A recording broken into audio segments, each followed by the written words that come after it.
आज हम आपको सुनाएंगे मसूरी मॉल रोड की अनकही कहानी। एक सफ़ेद साड़ी वाली रूह की कहानी। पहाड़ों की रानी मसूरी अपनी दिलकश वादियों, घने जंगलों और मॉल रोड की रौनक के लिए जानी जाती है। दिन में ये जगह जितनी हसीन और जिंदा दिल लगती है, सूरज ढलते ही उतनी ही रहस्यमयी हो जाती है। आज हम आपको मसूरी की एक ऐसी ही अनसुनी मगर सच्ची घटना के बारे में बताने जा रहे हैं। एक ऐसा अनुभव जो आपको उस खौफ से रूबरू कराएगा जो अक्सर खूबसूरत पर्दों के पीछे छिपा होता है। ये कहानी है आयुष की और मसूरी मॉल रोड पर उस रात की जिसने उसकी ज़िंदगी बदल दी। ये बात कुछ साल पुरानी है। आयुष, दिल्ली का एक 22 साल का लड़का, अपने दोस्तों के साथ मसूरी घूमने आया था। दिन भर की थकान के बाद रात को खाने के लिए सभी दोस्त मॉल रोड की तरफ निकले। खाना खाने के बाद आयुष के दोस्तों ने होटल वापस जाने का फैसला किया, लेकिन आयुष का मन मसूरी की ठंडी शांत रात में अकेले टहलने का हुआ। आयुष खुद से बोला, वाह, दिन की भीड़ भाड़ से बिल्कुल अलग रात की मॉल रोड, कितना सुकून है, बस मैं और ये खामोशी। आयुष मॉल रोड के उस हिस्से की तरफ बढ़ रहा था जो थोड़ा कम रोशन और सुनसान था। रात के करीब 11 बज चुके थे। सड़क के किनारे लगी बेंचों पर कोई नहीं था। दुकानें बंद हो चुकी थी और सड़क पर इक्का दुक्का लोग ही नजर आ रहे थे। आयुष अपनी ही धुन में चला जा रहा था। ठंडी हवा उसके बालों को छू रही थी। तभी उसकी नज़र सड़क के किनारे एक बूढ़ी औरत पर पड़ी। उस औरत ने सफ़ेद साड़ी पहनी हुई थी। उसके सिर पर लकड़ियों का एक भारी गट्ठर था जिसे वो बड़ी मुश्किलों से संभाले हुई थी। आयुष को थोड़ी हैरानी हुई कि इतनी रात को ये बूढ़ी अम्मा लकड़ियां लेकर कहाँ जा रही है। वो कुछ सोच पाता इससे पहले ही वो हुआ जिसने आयुष के कदमों को रोक दिया। लकड़ियों का वो भारी गट्ठर उस औरत के हाथ से छूटकर सड़क पर बिखर गया। वो बूढ़ी औरत भी लड़खड़ाकर जमीन पर बैठ गई। आयुष फौरन दौड़कर उसकी मदद के लिए आगे बढ़ा। चिंतित स्वर में आयुष बोला, अरे अम्मा, आप ठीक तो हैं? कहीं चोट तो नहीं लगी?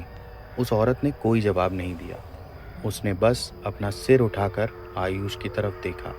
चांदनी रात की हल्की रोशनी में आयुष ने उसका चेहरा देखा, झुर्रियों से भरा और आंखों में एक अजीब सी वीरानगी थी। आयुष को एक पल के लिए अजीब सा महसूस हुआ, लेकिन अगले ही पल उसने खुद को संभाला। आयुष बोला, लाइए, मैं आपकी मदद कर देता हूँ। आप कहाँ रहती हैं? मैं ये लकड़ियाँ आपके घर तक पहुँचा देता हूँ। ये सुनकर उस औरत ने बस धीरे से सड़क के नीचे की तरफ जाने वाले एक अंधेरे रास्ते की ओर इशारा कर दिया। आयुष ने बिना कुछ सोचे बिखरी हुई लकड़ियों को उठाना शुरू कर दिया। लकड़ियाँ उठाते हुए उसे महसूस हुआ कि वो बहुत ठंडी हैं, जैसे उनमें नमी भरी हो। आयुष ने लकड़ियों का गट्ठर बांधकर अपने सिर पर रखा। वो वाकई बहुत भारी था। उसे हैरानी हुई कि ये बूढ़ी औरत इसे कैसे उठा रही थी। वो औरत धीरे धीरे खड़ी हुई और उस अंधेरे रास्ते की तरफ बढ़ने लगी। आयुष भी चुपचाप उसके पीछे पीछे चलने लगा। वो रास्ता मॉल रोड से नीचे की तरफ जाता था और वहाँ बिल्कुल अंधेरा था। सड़क की रोशनी भी वहाँ तक नहीं पहुँच रही थी। आयुष अपने फ़ोन की टॉर्च जलाना चाहता था, लेकिन फिर उसने सोचा कि शायद अम्मा को अजीब लगे। वो बस चुपचाप चलता रहा। करीब 5 मिनट चलने के बाद एक छोटे से पुराने घर के सामने वो औरत रुक गई। आयुष ने लकड़ियों का गट्ठर नीचे उतारा। उस औरत ने आयुष की तरफ मुड़कर देखा। उसकी आंखों में अब वो वीरानगी नहीं थी, बल्कि एक अजीब सी शांति थी। औरत बेहद धीमी, लगभग फुसफुसाती हुई आवाज़ में बोली, धन्यवाद बेटा। बस यही एक शब्द उसके मुंह से निकला। आयुष कुछ जवाब देता उससे पहले ही वो औरत घर के अंधेरे में कहीं गायब हो गई, जैसे कभी वहाँ थी ही नहीं। आयुष कुछ देर वहीं खड़ा रहा। उसे अजीब लग रहा था, लेकिन फिर उसने सोचा कि शायद वो थक गई होंगी और अंदर चली गई। वो वापस अपने होटल की ओर चल दिया। उस रात आयुष को एक सपना आया। सपने में उसने वही सब कुछ फिर से देखा। मॉल रोड, वो बूढ़ी औरत, लकड़ियों का गिरना। लेकिन सपने में कहानी आगे बढ़ी। उसने देखा कि सालों पहले उसी जगह पर एक औरत लकड़ियों का गट्ठर ले जाते हुए फिसल गई थी। उसके सिर पर गहरी चोट लगी और वो मदद के लिए पुकारती रही, मदद करो, मदद करो, कोई तो मेरी मदद करो।